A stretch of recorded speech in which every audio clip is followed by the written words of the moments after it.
কাবাব আমার কম বেশি সবসময় অনেক বেশি ভালো লাগে। সেটা চিকেনের হোক বা গরুর মাংসের হোক, আমি যেকোনো ধরনের কাবাব খেতে খুব বেশি পরিমাণে পছন্দ করি। আসসালামু আলাইকুম। প্রিয় সবাই কেমন আছেন? আশা করছি সবাই অনেক বেশি ভালো আছেন। অনেকদিন পর আপনাদের জন্য নিয়ে আসলাম কাবাবের রেসিপি। বাসায় অনেকদিন যাবৎ খুব বেশি চিকেন কাবাব খেতে ইচ্ছে করতেছিল। এজন্য আমি বুটের ডাল সিদ্ধ করে নিয়েছি।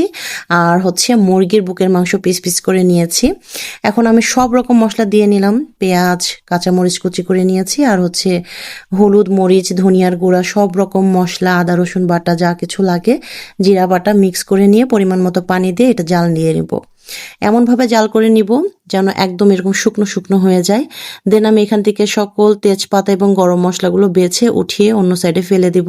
যেহেতু কাবাবটা আমি ইফতারির সময় বানাচ্ছিলাম, এজন্য আমার হাজবেন্ড একটু ব্লেন্ড করে দিল আমাকে একটু হেল্প করার জন্য। প্রচুর গরম ছিল, কোনোভাবে নামানো যাচ্ছিল না।